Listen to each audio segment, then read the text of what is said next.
One of the weirdest things about espresso is that a surprising amount of the equipment we use is based on designs from a half-century ago.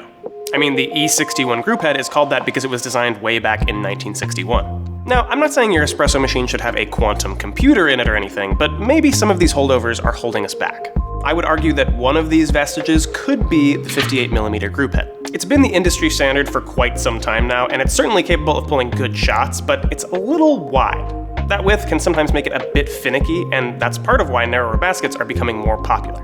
But do narrower baskets really make it easier to pull good shots? And if they do, how can this little basket help?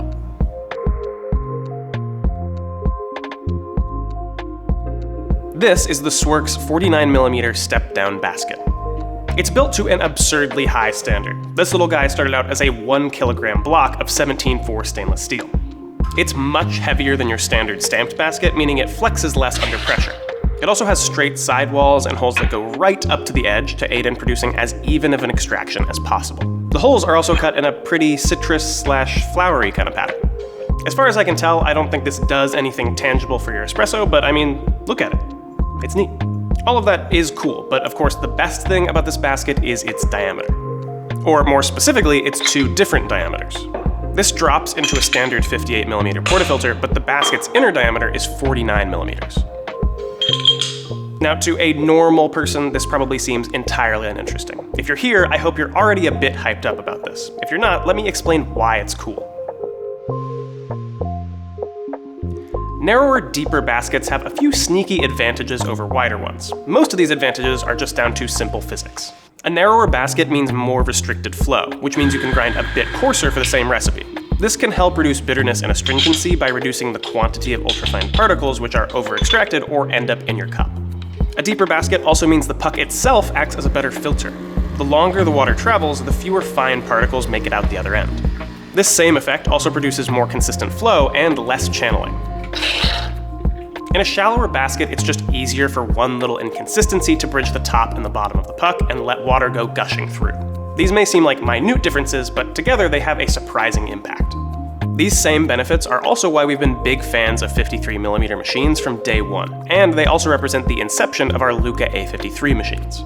All those benefits are neat, but the real neat thing is that you get to choose, whether you're sold on these benefits or not, and there's room for opinion here. These two different kinds of baskets enable you to pull two different kinds of shots. Being able to play with different basket diameters on one machine opens up all kinds of fun possibilities, and that's just plain cool. These baskets only have a couple of notable cons. The first is that their increased depth means they won't fit in all portafilters, namely spouted portafilters. The other is that the step-down design results in a fair bit more headspace above the puck. Luckily, when it comes to that extra headspace, SWORKS has their own solution, in the form of this puck screen and this little spring that sits on top. When you pop it into the group head, it holds the puck screen down against the top of the puck and prevents any of that extra turbulence that you normally get from headspace from affecting the shot. To get an impression of how these changes to extraction affect the taste of the resulting coffee, let's do a quick head-to-head taste test. Better espresso is the point of all this gear hoarding anyway, or at least that's what I tell myself. We'll pull two 1:2 ratio shots with the same recipe on the same machine. One will be pulled with the standard 58mm 20-gram basket, and one with the SWORKS step-down basket.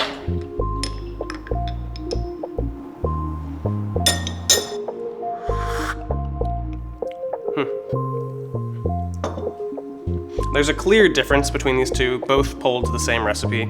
About 26 seconds, pretty quick, but I think that's good on this coffee. 1:2, so 20 grams in, 40 grams out. They're both good shots. They're both shots that I enjoy. The narrow basket, somewhat unsurprisingly, is a little brighter, and it balances really well with the inherent bitterness of the coffee. The standard basket shot is a little bit more on the bitter astringent side. It feels richer, more kind of like a traditional espresso, as you would imagine it. A little bit more of a heavy mouthfeel, probably partly due to extra particles making it down to the cup. It feels a bit like richer and more syrupy. Both good shots. I have to say I have a preference for this one. It's pretty wild to get this kind of balanced brightness from Kickstep. When compared to the normal shot, it's a very clear night and day difference, and it's crazy to think that these were both pulled on the same machine to the same exact recipe. They're both good, they both are gonna suit different people, but it's super cool that you can just swap a basket and get such different shots.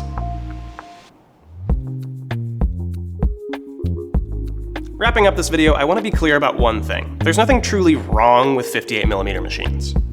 As we explored in our video on the history of modern espresso machines, many of the industry standards of espresso are essentially historical accidents, but they are happy accidents.